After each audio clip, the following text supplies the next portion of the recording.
De retour en Côte d'Ivoire, on ouvre la page culture.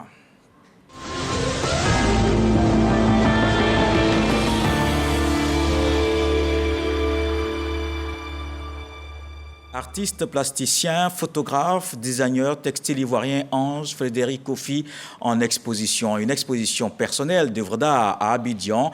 Il met en lumière le territoire des perceptions, la sérénade des formes. On le voit avec William Kofi, William Kakou, Didier Nguessan. Entre images et objets, la recherche de l'artiste plasticien ivoirien Ange Frédéric Kofi construit une géographie intime et pratique qui vise à mettre en évidence ses acquis lors de ses voyages. À travers le vernissage baptisé La Sérénade des formes, l'artiste met en valeur les richesses de l'Afrique, notamment celle de la Côte d'Ivoire. Pour sa première exposition personnelle à Abidjan, qui se tient sur 2 mois, le plasticien fait montre de son savoir-faire. Je suis extrêmement content, impatient, excité de pouvoir montrer mon travail. Le travail qui est montré là, comme vous pouvez le voir, est sous forme de constellations éclatées, comme des notes de musique sur une partition, et permet à tout le monde de pouvoir lire et écrire et jouer sa propre musique. Les amoureux d'œuvres artistiques qui ont pris part à cette exposition ont été plus que séduits par le travail de l'artiste. Ange Frédéric Kofi fait partie de cette jeune garde de photographes que je trouve très intéressant, très pertinent. Donc on était très heureux de pouvoir le montrer ici ce soir. C'est une exposition très intelligente et très poétique à la fois. Je trouve que l'intelligence réside notamment dans l'accrochage qui rejoint particulièrement la poésie qui se dégage de ces images. C'est une photographie du temps long, une photographie de la méditation, de l'observation, et j'aime beaucoup. Né en Côte d'Ivoire, Ange Frédéric Kofi a sillonné les recoins de l'Afrique de l'Ouest afin de donner une certaine vie à ses photographies, ce qui lui a valu d'être nominé pour le prix FOAM 2022 à Amsterdam. Bonjour, Tour continue sa tournée dans le pays. Cette émission de la RTI était à Séguéla dans le Ouorodougou. Ce spectacle a permis à la population de se retrouver en ce début d'année. Une belle fête pour célébrer la cohésion sociale. Théodore Zouzou connaît Pagasoro de Madongi. Sourire, rire et applaudissements. Le public de Séguéla, localité située au nord-ouest de la Côte d'Ivoire, dans la région du Ouorodougou, exprime ainsi sa joie de suivre et de vivre en direct l'émission à succès de la radio-télévision ivoirienne RTI. Bonjour. Bonjour à Séguéla, ça fait vraiment plaisir à toute la ville.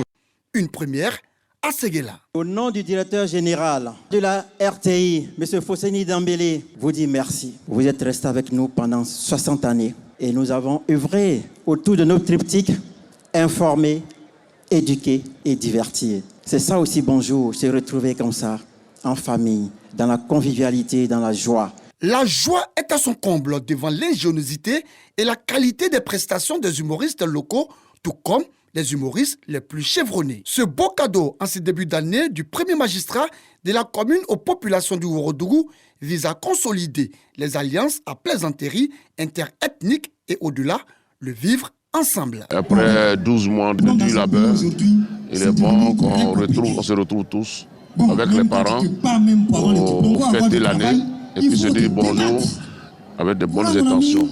Bonjour à Séguéla, une initiative saluée et soutenue par les élus et cadres de la région. Pour le représentant du ministre Bouaké Fofana, fils de la région, parrain de Bonjour Séguéla, ces retrouvailles contribuent énormément au renforcement des liens de fraternité, de solidarité, d'union, mais surtout contribue à un climat de paix. Il n'y a pas de développement sans stabilité. Et l'humour qui est célébré aujourd'hui peut être un vecteur de stabilité par le fait qu'il nous détend, par le fait qu'il nous amène à nous rapprocher. Bonjour Tour 2023 à Séguéla, un moment de gaieté, d'extase et de convivialité avec des humoristes prêts à vous couper le souffle. Le nom du premier président de la Côte d'Ivoire, Alassane. Voilà. Quelles sont les couleurs du drapeau national?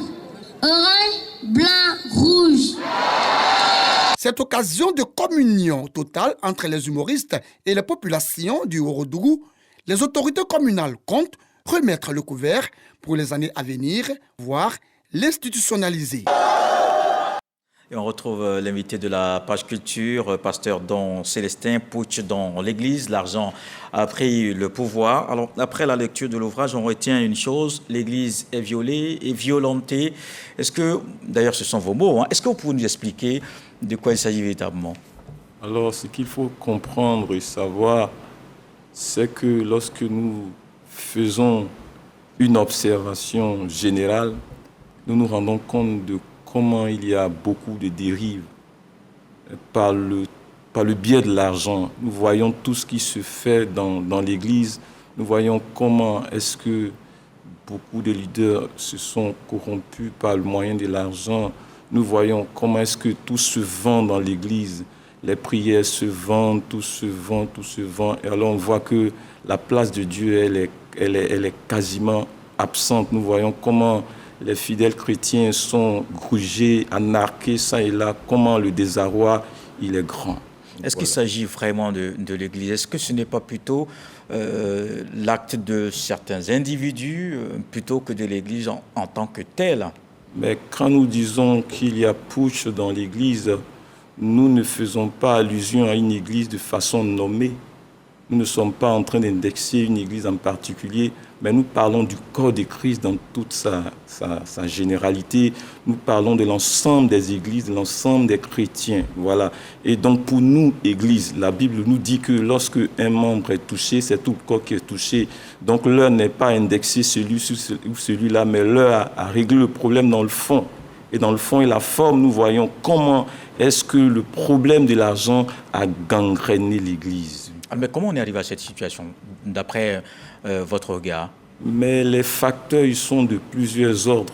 Le premier facteur, c'est par exemple le problème de l'appel. Beaucoup de vocations aujourd'hui ne sont pas authentiques. Beaucoup de pasteurs, beaucoup de serviteurs de Dieu sont venus dans le ministère, non pas en réponse à un appel divin. Ils sont venus sur la base de motivation, par moments pas très, très saine. Le second problème, le second facteur, c'est le marasme doctrinal, le marasme intellectuel, le marasme éducationnel. Beaucoup de leaders manquent de formation, ils manquent d'éducation, ils manquent de civisme.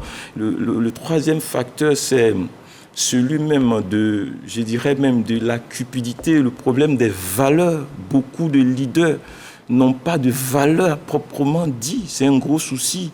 L'autre facteur, c'est le mutisme des leaders. Beaucoup de leaders auraient pu parler, auraient pu interpeller les chrétiens, les autres leaders pour qu'on se revoie, mais ça n'a pas été fait. Et tout ça là, ça constitue un gros souci. Et c'est d'ailleurs pour cela que vous avez décidé de mettre dans la bibliothèque cet ouvrage pour interpeller. D'ailleurs, on va avoir une idée de cet ouvrage avec Serge Pacom Didi et Sephora Zegui, et on se retrouve. À quoi doit réellement servir l'argent dans l'Église? C'est la question fondamentale que traite Célestin Don dans son œuvre « Putsch dans l'Église, l'argent a pris le pouvoir ». Lui-même pasteur, l'auteur fait un diagnostic de l'Église au plan de la gestion des fonds que génèrent ses activités. Il fait ressortir certaines dérives, notamment de nature mercantiliste dans les lieux saints.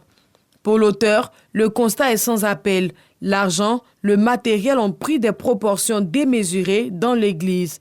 Célestin Don s'insurge de façon virulente contre ces pratiques anti-bibliques. Dans cet essai de 162 pages, le pasteur propose donc des pistes de solutions, le retour à l'évangile authentique de Jésus-Christ dans l'Église, la formation des pasteurs, le rétablissement de l'autorité absolue des Saintes Écritures dans les églises, l'authentification des appels et ministères. Il considère que l'argent devrait être une provision et non une vision. Une provision des ressources pour accomplir une vision de sauver, gagner et délivrer des âmes. Alors, vous nous dites ce qu'il faut faire, mais est-ce que vous faites ce que vous-même vous dites, pasteur? Au niveau de la gestion de l'argent dans l'Église? Oui. Mais bon, il faut dire que dans la communauté dans laquelle je suis, il y a un comité de gestion des questions de finances. Moi, je ne suis pas un collecteur d'impôts, je suis prédicateur d'évangile. Et donc, ceux qui ont là et les compétences de gérer l'argent, ils font ce qu'il y a à faire. Maintenant, les enquêtes, vous pouvez les mener sur le terrain. D'accord. Alors, quand vous décriez tout cela, est-ce qu'aujourd'hui, on peut dire que les personnes qui prennent leur distance avec l'Église ou avec la croyance, c'est surtout, on peut s'expliquer par ce genre de situation? Peut-être parce qu'effectivement, ils l'ont constaté. Effectivement, c'est un autre facteur, mais il n'y a pas que ça. Beaucoup de choses font que assez de personnes ont pris du recul. Mais là n'est pas la solution. Pourquoi? Parce que les déviations de l'homme ne devaient pas pousser quelqu'un à abandonner la main de Dieu ou à sortir de la voie du salut. Et l'Église a la responsabilité. J'ai lu quand même dans votre ouvrage que vous avez dit que certaines personnes sont contraintes, vous le dites. Alors, mais quand on est contraint, ça veut dire qu'il n'y a pas de possibilité de refuser. Donc peut-être la solution, c'est la distance. Non, je l'ai dit, mais c'est en termes de conséquences, non pas en termes de validation d'une position. Je ne valide pas cette position, mais je dis que ça s'explique. Voilà. D'accord, mais aujourd'hui, qu'est-ce qu'il faut faire alors, selon vous? Aujourd'hui, ce qu'il faut faire, mais Puig le dit, les faits sont parlants, les faits sont probants. Il y a une catastrophe. Il y a quelque chose qui se passe qui n'est pas normal. L'Église fait peur, beaucoup de serviteurs de Dieu font peur. Et ce qu'il faut faire, nous l'avons dit dans l'Église, il faut se l'acheter. Tout est bien dit. Il faut un retour au christianisme biblique. Il faut revenir à la Bible, il faut revenir à la foi, il faut revenir à la simplicité de la foi. Et surtout... Et comment elle se manifeste, cette simplicité de la foi? Mais la Bible nous dit que la foi vient de ce qu'on entend, et ce qu'on entend vient de la parole de Dieu. Donc il faut faire asseoir la parole de Dieu dans l'Église. Il faut le faire. Et les chrétiens doivent s'impliquer. Parce qu'on voit aussi que beaucoup de chrétiens n'ont pas d'assises spirituelles. Beaucoup de chrétiens sont immatures dans la foi. Beaucoup de chrétiens voltigent ça et là, d'église en église, de pasteur en pasteur, parce qu'au fond, ils n'ont pas d'assises. Donc il faut que les chrétiens même prennent la question de la Bible à bras-le-cœur. La Bible, ce n'est pas un livre pour les pasteurs. La Bible, c'est le livre que Dieu a donné pour toute l'humanité, sur la base de laquelle on peut mener une vie qui plaise à Dieu. Alors, il y a aussi qu'en lisant, vraiment, vous l'avez peut-être dit en vous défendant, mais quand on vous lit, il est difficile de croire que vous n'êtes pas en train de faire un procès. Je ne suis pas en train de faire un procès. Il ne faut pas confondre un procès et un diagnostic. Je suis en train de faire ce qu'on appelle un diagnostic thérapeutique. C'est-à-dire, en même temps que je fais la satire, je fais sortir les solutions. Voilà. Et peut-être une déformation professionnelle, mais pour nous, il est quasiment difficile d'administrer un médicament. C'est un diagnostic, on ne peut pas prendre le médicament comme ça. Donc, il faut dire d'abord ce qui se passe. Il faut situer les niveaux et les parts de responsabilité. Il faut faire cette dissection anatomique de la structure église avec les comportements qui y sont, avec les pratiques qui ont cours. Parce que là, il est clair qu'aujourd'hui, l'agent, il a pris le pouvoir, il a pris le législatif, l'exécutif, le judiciaire. C'est lui qui dicte sa loi, c'est lui qui fait la pluie, le beau temps. Il faut rétablir l'ordre. Oui, évidemment en circonscrivant, pas en généralisant, mais en même temps, vous avez dit qu'il faut revenir à la foi donc orthodoxe en griffe, c'est-à-dire originale. Et ensuite, l'autre solution, selon vous? L'autre solution, il nous faut des structures normatives, des structures de régulation et des structures d'authentification de la foi. Parce qu'aujourd'hui, n'importe qui se proclame pasteur. Avec un peu d'argent, on peut se donner le titre de docteur en théologie. Voilà, tout ça, c'est des dérives, c'est des déviations. Ça ne fait pas sérieux. Il faut interpeller l'Église. D'accord. Alors, c'est sûr, donc, ces mots, docteur Don Célestin, je rappelle que vous étiez l'invité de la page culture. Mais j'ai des remerciements pour les personnes qui me sont vraiment chères. Oui, je voudrais adresser un très grand merci à son éminence, Bishop Benjamin Boni, président de l'Église méthodiste unie de Côte d'Ivoire, au très révérend Philippe Adjoubi et à la révérende Marie-Noël Kabla qui m'ont véritablement aidé. Je vais leur adresser tous mes remerciements pour la confiance que l'Église méthodiste m'a fait pour que ce travail de 4 années voit le jour en ce jour. Voilà. Merci, docteur Don Célestin, je dirais aussi pasteur. Parce que vous êtes pharmacien, donc on peut utiliser les deux, docteur pour les pharmaciens. Tout à fait. Mais là, nous sommes dans le cadre de l'homme de Dieu. Merci. Puig dans l'Église, l'argent a pris le pouvoir. Il est disponible, le livre. Il est disponible. Il est à 5 000 francs CFA. D'accord. Merci beaucoup, pasteur. Ce journal est terminé. Merci de l'avoir suivi. Retour de l'actualité, 23h. Ce soir, le sage nous apprend que c'est la manière de descendre dans le lac qui peut permettre d'éviter le caillement. Dieu le voulant, on se retrouve demain.